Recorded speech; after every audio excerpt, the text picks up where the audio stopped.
Hello everyone, track and chart family में आपका स्वागत है। और आज का हमारा टॉपिक है पॉलिनोमियल, बहुपद। बहुपद बहुपद चैप्टर का नाम है बहुपद। बस ये किससे मिलके बना है? बहु प्लस पद से। बहु प्लस पद से। बहु मतलब सास वाला, सास बहु वाला बहु नहीं। बहु मतलब बहुत सारे, बहुत सारे, एक से ज़्यादा या एक से ज़्यादा पद, बहुत सारे पद, बहुत सारे पद होते हैं तो बहुपद होता है। तो सबसे पहले हम पद पढ़ेंगे। ये पद क्या चीज़ है? पद, सबसे पहले पद इंग्लिश में बोलते हैं टर्म्स। पद क्या है? जो प्लस और माइनस से अलग अलग हो, जो प्लस तथा माइनस से अलग अलग हों, अलग अलग हों, वही चीज़ मैं पद बोलूँगा। उन्हीं चीज़ों को मैं पद बोलूँगा। जैसे 2x² प्लस 3, यहाँ 2x² 3 से अलग है, प्लस और प्लस से, प्लस इस और प्लस से। यहाँ पे मेरे दो पद हैं, एक पद है 2x² और एक पद है 3। इसी प्रकार दूसरे और एग्जाम्पल से समझते हैं। 5x² plus 3x plus 2 plus 2। यहाँ पे मेरी तीन चीज़ प्लस माइनस से अलग हो रही हैं, एक 5x², एक 3x, एक 2। यहाँ पे मेरे तीन पद हैं, 1 2 3, तीन पद हैं। गुणा और भाग वाला एक ही पद माना जाता है। जैसे x गुणा x², x गुणा x², तो इसको मैं गुणा करके x की पावर 3 लिख देता हूँ। ये गुणा ऐसे कहीं हो रही है तो वो एक ही पद माना जाएगा, एक ही पद माना जाएगा। जैसे 2 में x² की गुणा हो रही है तो 2x² मेरा एक ही पद माना जाएगा। कहने का मतलब है गुणा वाला एक ही पद होता है, एक ही पद होता है। अब हम पढ़ते हैं भाई चर। क्या पढ़ते हैं? अचर पढ़ते हैं पहले। अचर, अचर होता है कांस्टेंट बोलते हैं। क्या? कांस्टेंट। और दूसरा है मेरा पास चर, चर को बोलते हैं वेरिएबल। ये चर और अचर क्या होते हैं? सभी कॉलेज जाते हैं, स्कूल जाते हैं, स्कूल में सभी के दोस्त होते हैं। मतलब अचर ऐसे वाले दोस्त जो कभी बदले नहीं, जो आज भी तुम्हारे लिए ऐसे ही हैं, कल भी तुम्हारे लिए ऐसे ही रहेंगे। और चर जो स्थिति के हिसाब से बदल जाएं, ऐसे दोस्त जो तुम्हारे स्थिति के हिसाब से बदल जाएं। आज तुम्हें किसी चीज़ की ज़रूरत है, तुम उनसे कुछ मांगो तो वो मना कर देंगे, मतलब वो बदल जाते हैं। तो अचर क्या होते हैं? कांस्टेंट होते हैं, मतलब ऐसे दोस्त जो कभी बदले नहीं।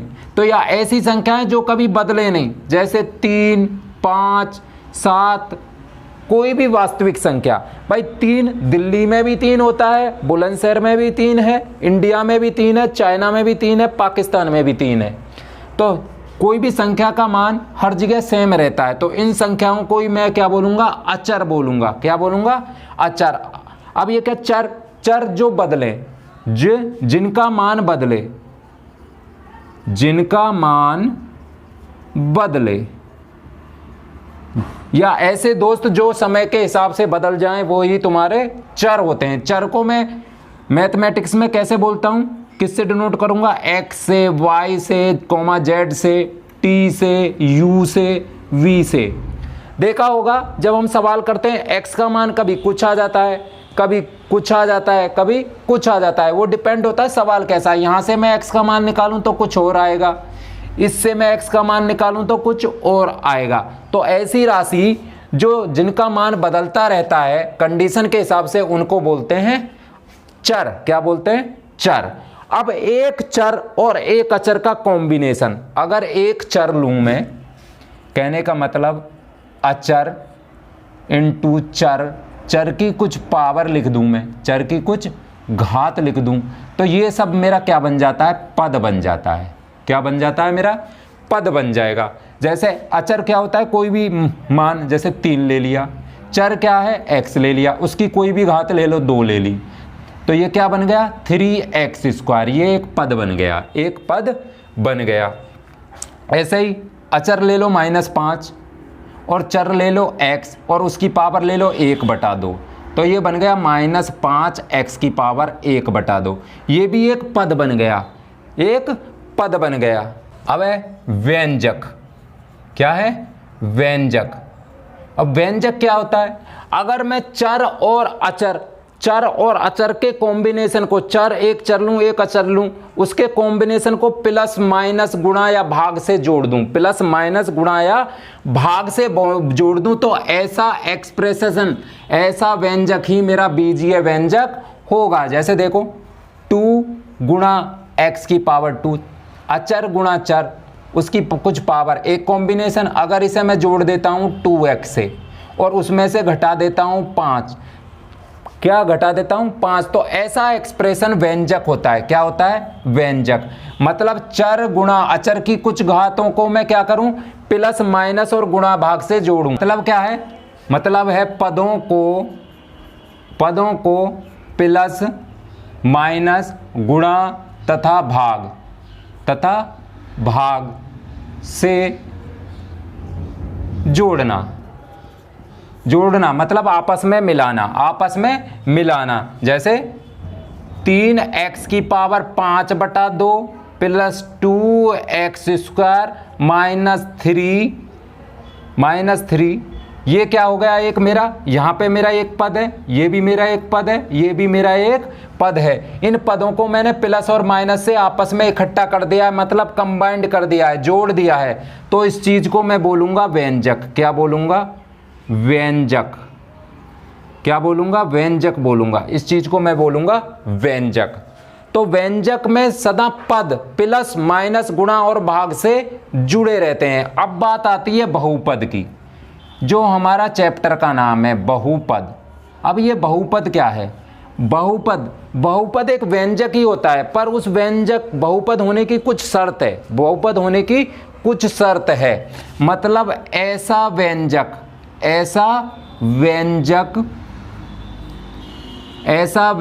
जिसमें चर जो दिया होता है, चर की सभी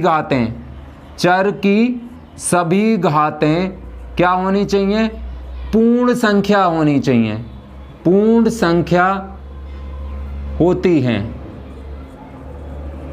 संख्या होती हैं तो ही मेरा बहुपद है। तो बहुपद क्या है भाई?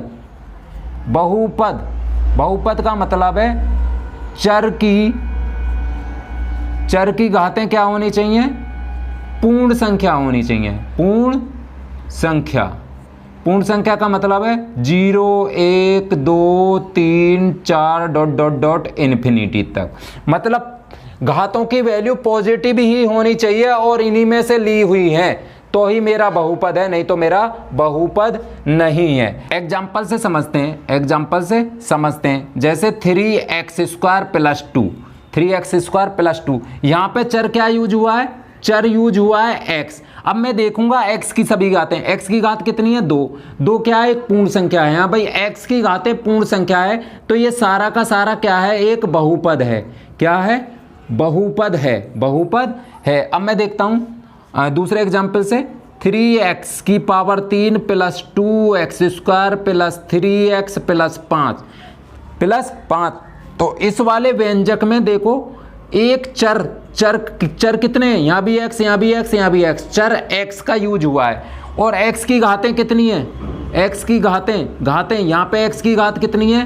3, यहाँ पे घात कितनी है? 2, यहाँ पे घात कितनी है? 1, और 5 क्या है? अचर पद के घात कितनी होती है? 0 होती है। तो x की घातें 3 भाई पूर्ण संख्या होती है, 2 भी पूर्ण संख्या होती है, 1 भी पूर्ण संख्या होती है, 0 भी पूर्ण संख्या होती है। तो x की सभी घातें पूर्ण संख्या होने की वजह से ये वाली चीज मेरी क्या है? एक बहुपद है। तो बहुपद होने की केवल एक ही शर्त है कि चर की सभी घातें पूर्ण संख्या में से लेनी चाहिए, मतलब धनात्मक ही होनी चाहिए। अब एक और एग्जांपल ले लो। जैसे मेरा कोई है 3x की पावर 2/3 + x + 5, क्या ये मेरी चीज बहुपद है? यहाँ देखो, यहाँ पे एक चर का यूज हुआ है x का, और x की घातें कितनी मुझे दिख रही हैं? यहाँ पे x की घात दिखी 2/3, यहाँ पे दिखी 1 और 5 के साथ दिखी 0। देखो 1 तो मेरा पूर्ण संख्या है, 0 भी मेरी पूर्ण संख्या है, पर 2/3 मेरी पूर्ण संख्या नहीं है। तो ये दी हुई चीज क्या है? एक बहुपद नहीं है, बहुपद नहीं है, ये भाई मेरा बहुपद नहीं है। अभी हम भाई बहुपद तो समझ गए हैं। बहुपद क्या होता है? बहुपद वो होता है चर की सभी घातें, चर की घातें क्या होनी चाहिए? पूर्ण संख्या होनी चाहिए, पूर्ण संख्या होनी चाहिए। कहने का मतलब 0 1 2 3 डॉट डॉट डॉट इन्फिनिटी, तो आगे तक बढ़ते जाओ। चर की सभी घातें इसमें से लेनी चाहिए, इसमें से हैं तो ही मेरा बहुपद है, नहीं तो मेरा बहुपद नहीं है। अब बहुपद की घात, अब है बहुपद की घात, बहुपद की घात, डिग्री ऑफ पॉलिनोमियल्स। बहुपद की घात क्या होती है? बहुपद की घात तो चर की सबसे बड़ी घात वाले पद, घात वाले पद का घातांक, पद का घातांक ही बहुपद की घात होती है। चर की सबसे बड़ी घात वाले पद का घातांक ही मेरे बहुपद की घात होती है।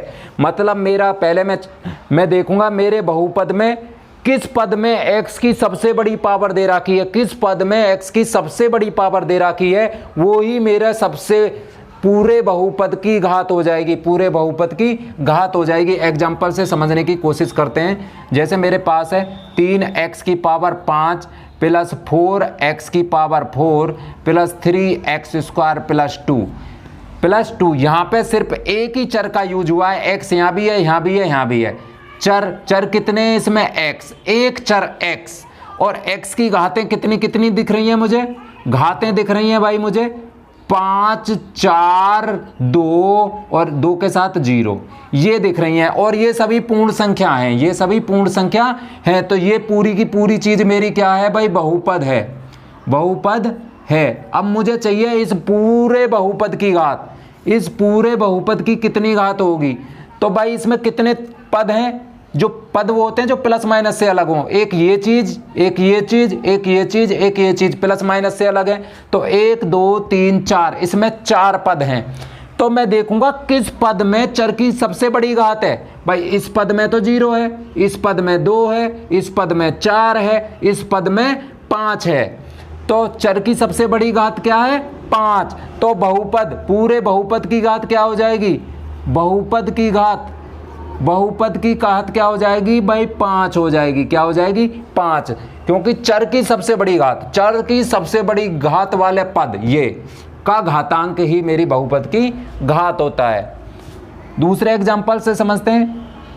3x² प्लस 2, 3x² प्लस 2, एक चर x का यूज हुआ है, इसमें 2 पद हैं। इस वाले पद में चर की घात 2 है, इस वाले पद में घात 0 है।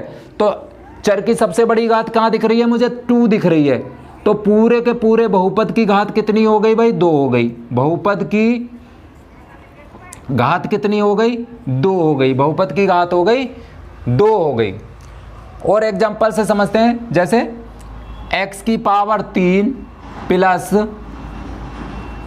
x² प्लस y² प्लस 3, इस वाले बहुपद में बहुपद की घात कितनी है? बहुपद की घात बताना है, बहुपद की घात बताना है। भाई यहाँ पे 3 पद यूज हुए हैं, एक ये, एक ये, एक ये, 3 पद हैं।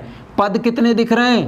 पद दिख रहे हैं 3। और चर कितने दिख रहे हैं? चर, एक चर x दिख रहा है और y भी दिख रहा है। चर, 2 चर यूज हुए हैं, x और y, x और y। अब मुझे बहुपद की घात निकालना है, तो मैं देखूंगा किस पद में सबसे बड़ी घात बन रही है। भाई इस वाले पद में घात 3 बन रही है, और इस वाले पद में घात कितनी बन रही है भैया? 2x की और 2y की, 2x की और 2y की। भाई इस वाले पद में घात बन रही है 3, इस वाले पद में घात बन रही है 2 प्लस 2, और इसमें तो घात चर है ही नहीं, तो चर की घात 0 है।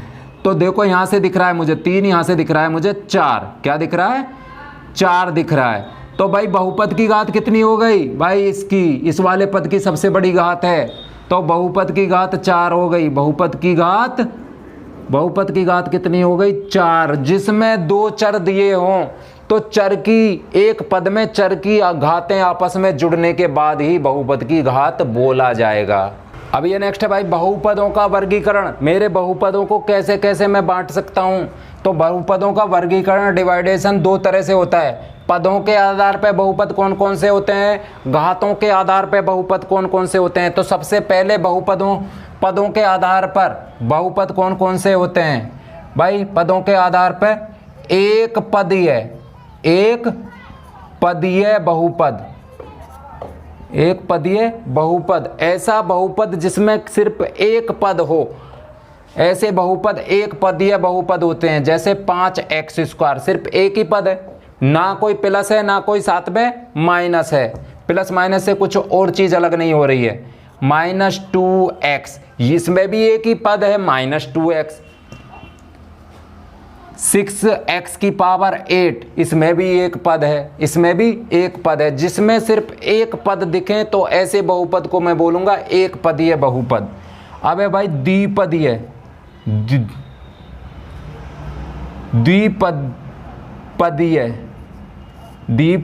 बहुपद, ऐसे बहुपद जिसमें दो पद हों, जिसमें कितने पद हों? दो पद हों, द्विपदीय बहुपद होते हैं। जैसे 3x² + 5, भाई प्लस और माइनस से दो चीज़ अलग हैं, एक ये और ये, तो कई पद हैं? दो पद हो रहे हैं। कोमा 3x⁻³ + 2, यहाँ पे कितने पद हैं? दो पद हैं। 8x⁴ + 2x, यहाँ पे कितने पद हैं? दो पद हैं। तो दो पदों वाले बहुपदों को मैं बोलूंगा द्विपदीय बहुपद। त्रिपदीय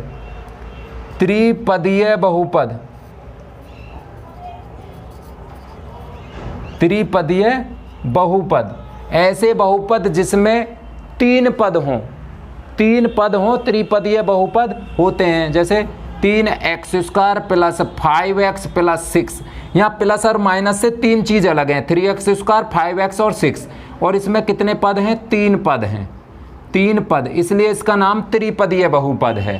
त्रिपदीय बहुपद है। -6x⁻³ + 5x + 2, इसमें भी कितने पद दिख रहे हैं? तीन पद। तो तीन पदों वाला बहुपद ही मेरा त्रिपदीय बहुपद होता है। इसी प्रकार से ऐसे चार पदीय बहुपद में चार पद, पांच पदीय बहुपद में पांच पद। तो हम ज़्यादा से ज़्यादा क्या है, चार पद तक ही पढ़ पाएंगे 9th क्लास में। अब है भाई घातों के हिसाब से, घातों के आधार पर वर्गीकरण, घात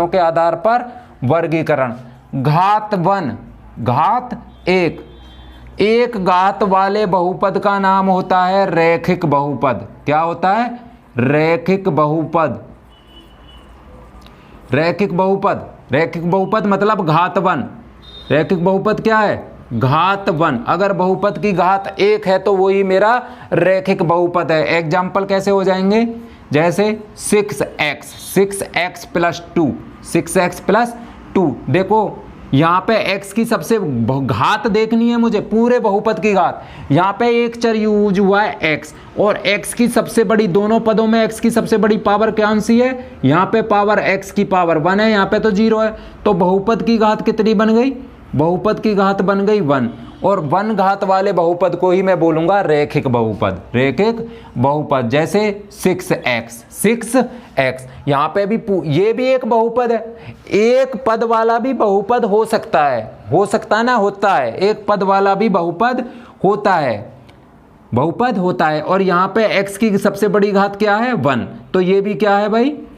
एक घात वाला बहुपद है। एक घात वाला बहुपद है, क्या है? रैखिक बहुपद है। रैखिक बहुपद वही जिसकी घात 1, रैखिक बहुपद में घातों के हिसाब से देखते हैं, पद कितने भी हो सकते हैं, पद एक से ज्यादा भी हो सकते हैं, यहाँ पे पद 2 थे, पर बहुपद की घात 1 थी। जब घातों के हिसाब से वर्गीकरण करते हैं तो पदों पे ध्यान नहीं देते, पूरे बहुपद की घात ही देखते हैं। जैसे मैं लिखूं 6x², तो यहाँ पे घात 2 बन गई है, घात 2 बन गई है। तो 2 घात वाला रैखिक बहुपद नहीं होता है, तो ये रैखिक बहुपद नहीं है। 6x² रैखिक बहुपद नहीं है। अब है भाई, एक घात वाले को बोलते हैं रैखिक बहुपद। घात दो, दो घात वाले को क्या बोलेंगे? द्विघातीय, द्विघातीय बहुपद, द्विघातीय बहुपद बोलेंगे, द्विघातीय बहुपद। ऐसा बहुपद जिसकी घात दो हो, जिसकी घात दो हो, द्विघातीय बहुपद होता है। जैसे 6x स्क्वायर, 6x स्क्वायर ये भी एक बहुपद है, पर एक पद वाला है, तो घातों के हिसाब से हम पद नहीं देखते हैं। तो यहाँ पे चर की सबसे बड़ी घात क्या है? चर क्या है? x। x की सबसे बड़ी घात क्या है? 2। क्या है? 2। तो बहुपद की घात कितनी है? 2। बहुपद की घात कितनी है? 2। 2 घात होने पे नाम होता है द्विघातीय बहुपद, द्विघातीय बहुपद। ऐसे ही 8x square plus 3, 8x square plus 3, यहाँ पे बहुपद की घात कितनी है? x। सारे पदों में 2 पद हैं, इसमें दोनों पदों में x की सबसे बड़ी घात कितनी है? 2। तो ये द्विघातीय बहुपद है, द्विघातीय बहुपद है। ऐसे ही 3x square plus 2x plus 3, 2x plus 3, यहाँ पे भी 3 पद यूज हुए हैं। तो पदों को तो मुझे देखना नहीं है, बहुपद की घात निकालनी है। तो बहुपद की घात क्या होती है? सबसे बड़ी घात वाले पद का घातांक। तो इस पद में घात 2, इस पद में घात 1, इस पद में घात 0, इस पद में घात 0। तो सबसे बड़ी घात कौन सी है? 2। तो बहुपद की घात कितनी है? 2। बहुपद की घात 2। तो ये मेरा 2 घातीय बहुपद है, द्विघातीय बहुपद है। अब घात 3, घात 3 त्रिघातीय, त्रिघातीय बहुपद, क्यूबिक पॉलिनोमियल बोलते हैं अंग्रेजी में, त्रिघातीय बहुपद। ऐसा बहुपद जिसकी घात 3 हो, जिसकी घात 3 हो, त्रिघातीय बहुपद होता है। जैसे 6x की पावर 3, 6x की पावर 3। पदों से कुछ मतलब नहीं है मुझे, जब मैं घातों के हिसाब से वर्गीकरण करता हूं तो पद एक से ज्यादा भी हो सकते हैं, एक से ज्यादा भी हो सकते हैं और एक भी हो सकता है। तो यहां पे देखो x की सबसे बड़ी पावर क्या है? 3, तो इसलिए 3 घात वाला बहुपद है, तो त्रिघातीय बहुपद है। जैसे 6x की power 3 plus 2x square, 2x square. तो मैं पूरे बहुपद की घात देखूंगा, पूरे बहुपद की घात देखूंगा। इसमें एक ही चर यूज हुआ है x, और 2 पद हैं, इसमें 2 पद हैं। तो बहुपद की घात निकालने के लिए मैं क्या करूंगा? किस पद में सबसे x की सबसे बड़ी पावर है? तो इसमें पावर 3 है, इसमें पावर 2 है, तो सबसे बड़ी पावर 3 है, तो पूरे बहुपद की घात 3। तो ये त्रिघातीय बहुपद, त्रिघातीय बहुपद। ऐसे ही 2x की power 3 plus 5x square plus 6x plus 3, 6x plus 3। यहाँ पे भी घात, सबसे बड़ी घात कितनी है? 3। तो ये एक त्रिघातीय बहुपद है। नेक्स्ट है मेरा अचर बहुपद, अचर बहुपद, अचर बहुपद। अचर बहुपद क्या होता है? ऐसा बहुपद जिसमें कोई चर ना दिखे, जिसमें कोई चर ना दिखे, अचर बहुपद होता है। चर ना दिखे अचर बहुपद होता है। जैसे 5, क्या है? 5, 5 क्या है? एक अचर बहुपद है, इसमें चर नहीं दिख रहा पर चर होता है। क्या होता है? देखो 5 को लिख सकता हूं मैं 5 गुणा 1, 5 गुणा 1, और 1 का मान होता है किसी की भी पावर 0। अगर मैं चर x लेता हूं तो x की पावर 0, तो ये बन जाएगा 5x की पावर 0, 5x की पावर 0। पर x की पावर 0 को मैं नहीं लिखता हूं। तो ऐसी चीज जब चर ना दिखे, जब चर ना दिखे तो उसको मैं बोलूंगा अचर बहुपद। क्या बोलूंगा? अचर बहुपद। जैसे -8, -8 भी अचर बहुपद है क्योंकि इसके साथ x की पावर 0 है, x की पावर 0 है। तो ऐसे बहुपद क्या होते हैं? अचर बहुपद होते हैं। अचर बहुपद, तो अचर बहुपद में सिर्फ एक ही पद होता है। अचर बहुपद कितने होते हैं? एक पदीय होते हैं, एक पदीय होते हैं। अचर बहुपद एक पदीय ही होते हैं, क्योंकि अगर संख्या वाले ही मेरे अचर बहुपद होंगे, अगर मैं संख्याओं को ऐसे लिख दूंगा 8 - 5, तो 8 में से 5 गए तो 3 बच जाएगा। क्या बच जाएगा? 3। 8 - 5 में नहीं लिख सकता ना, 8 में से 5 को घटा के ही तो 3 लिखूंगा, 3 लिखूंगा। तो 3 मेरा क्या है? एक अचर बहुपद है। तो अचर बहुपद में एक पद ही बनता है, एक पद ही बनता है। अचर बहुपद की घात, अचर बहुपद की घात कितने बनेगी? अचर बहुपद की घात एग्जाम्पल से समझो। जैसे 5 अचर बहुपद है मेरा 5, तो मैं 5 को लिख सकता हूं 5 गुणा 1, और 1 का मतलब होता है किसी की पावर 0, किसी की पावर देखो। अब मुझे चर दिखने लग गया, तो जिस पद में x की सबसे बड़ी पावर होती है वही बहुपद की घात होती है। तो यहाँ पे x की सबसे बड़ी पावर क्या दिख रही है मुझे? 0।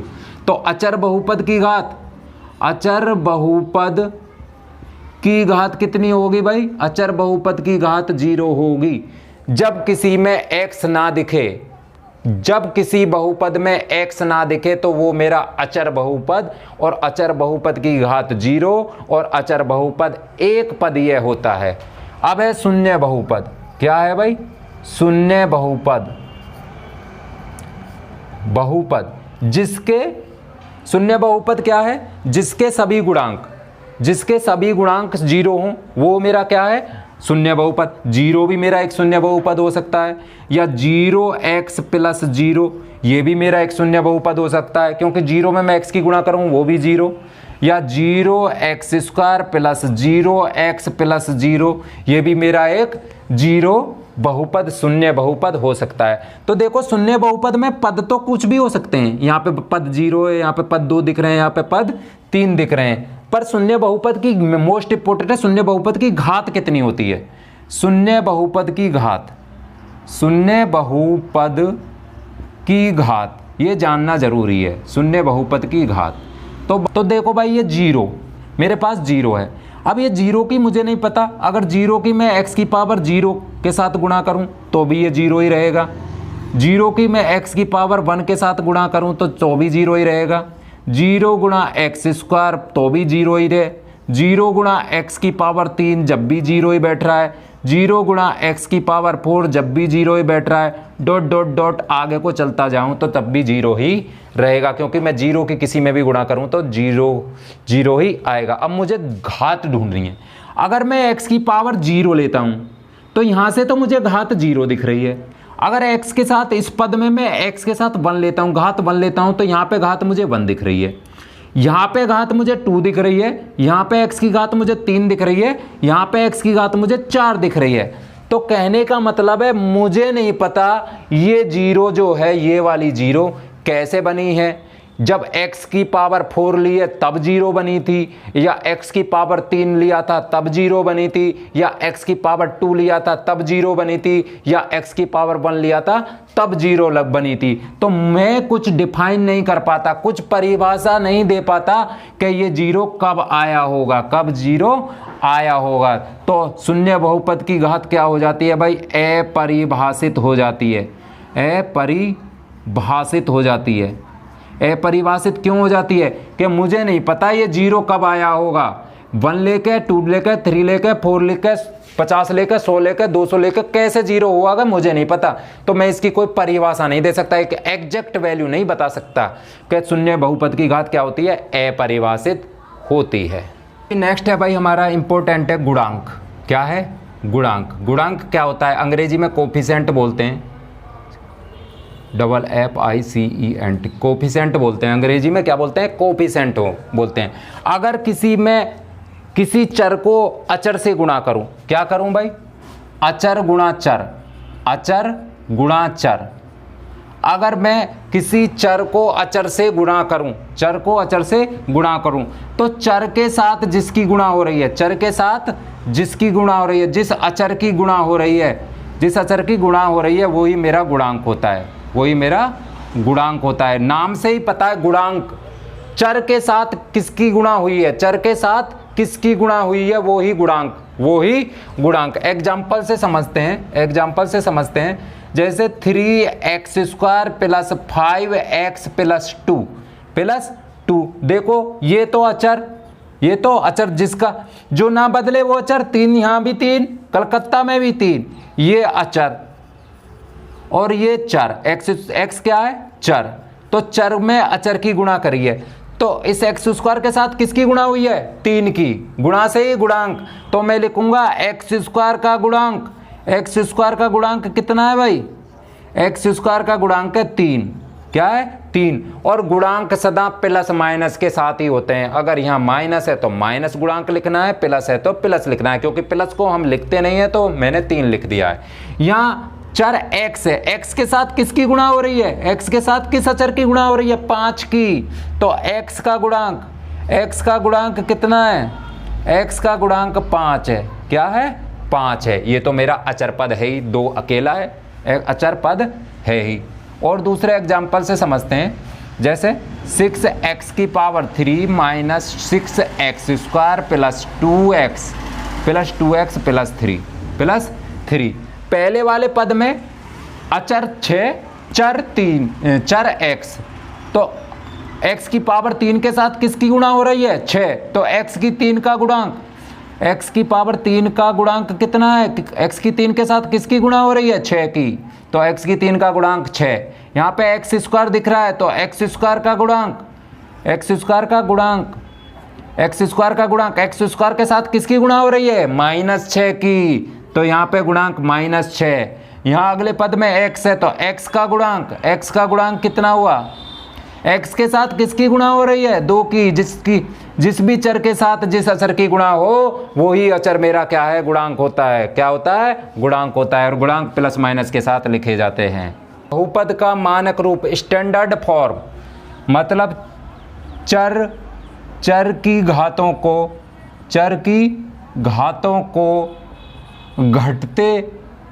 घटते या बढ़ते क्रम में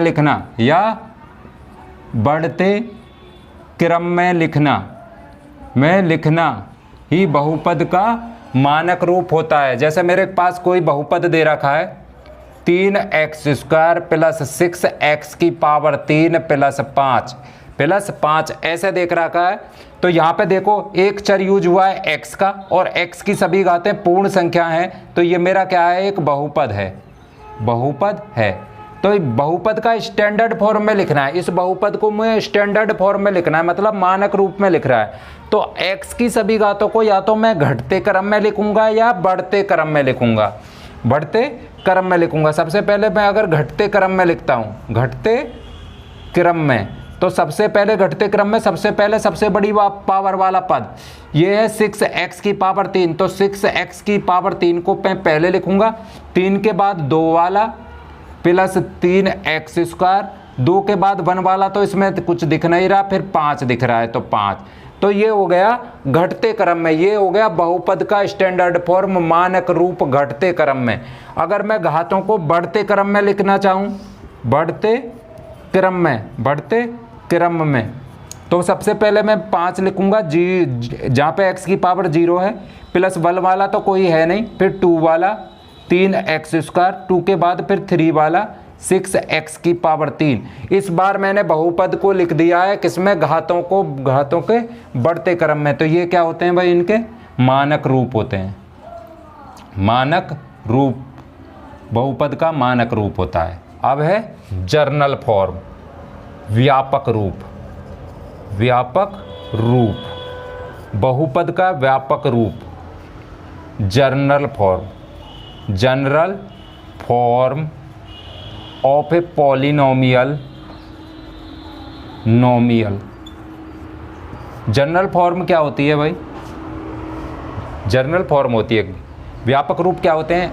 घातों के हिसाब से होते हैं। एक घात वाले बहुपद का व्यापक रूप क्या होता है भाई? ax प्लस बी होता है, जहाँ a does not equal to 0। a मेरा 0 नहीं होना चाहिए। अगर a मेरा 0 हो गया तो घात 1 बचेगी ही नहीं, और a b क्या है? मेरी वास्तविक संख्याएं हैं। 2 घात वाले का क्या होगा भाई? 2 घात वाले का व्यापक रूप क्या हो जाएगा? ax square plus bx plus c। यहाँ पे मेरा क्या है? a 0 नहीं होना चाहिए। अगर a 0 हो गया तो घात 2 ही नहीं बचेगी, ये टर्म 0 हो जाएगा, एक घात वाला बचेगा। और यहाँ पे a b c क्या है? वास्तविक संख्या है। क्या है? वास्तविक संख्या है। ऐसे ही 3 घात वाले का व्यापक रूप, 3 घात वाले बहुपद का व्यापक रूप क्या हो जाएगा? ax की power 3 plus bx square plus cx plus d हो जाएगा। यहाँ भी मेरा a 0 नहीं होना चाहिए। a 0 हो गया तो तो 3 डिग्री का बचेगा नहीं, घात बहुपद की 3 बचेगी नहीं, 2 डिग्री वाली बन जाएगी। और ए बी सी डी क्या है, वास्तविक संख्याएं हैं। व्यापक रूप क्यों हैं, व्यापक रूप क्यों हैं, जैसे मेरा 1 डिग्री 1 घात वाले का व्यापक रूप होता है A X plus B, A X plus B, A does not equal to 0, A 0 नहीं होना चाहिए, ए भी मेरी वास्तविक संख्या है। इसका मतलब है अगर ए और बी को मैं कोई भी वास्तविक संख्या लूं तो वो मेरा एक ही डिग्री का बहुपद आएगा, एक ही घात का बहुपद बनेगा उससे। जैसे अगर मैं a बराबर 1 लेता हूँ, b बराबर -5 लेता हूँ, b बराबर -5 लेता हूँ, तो ये क्या बनेगा, x -5, x -5। ये जो मेरा बहुपद बना एक ही घात का बहुपद बना, एक ही घात का बहुपद बना। अगर मैं a बराबर 3 ले लेता हूँ, b बराबर 0 ले लेता हूँ, b बराबर 0 ले लेता हूँ, ये बना 3x प्लस 0, 3x प्लस 0, इसको मैं लिख सकता हूँ 3x। तो यहाँ पे देख लो बहुपद की घात 1 है, एक घाती वाला बहुपद है, तो इनसे मैं, ये मेरे व्यापक रूप इसलिए हैं, इनसे मैं कोई भी बहुपद बना सकता हूँ। ए बी सी डी जो यूज हुई है वो सभी वास्तविक संख्याएं हैं। ए बी सी डी की जगह वास्तविक संख्या कुछ भी ले लूँगा तो मुझे जो बहुपद मिलेगा उसी के हिसाब से उस बहुपद की घात का मिलेगा।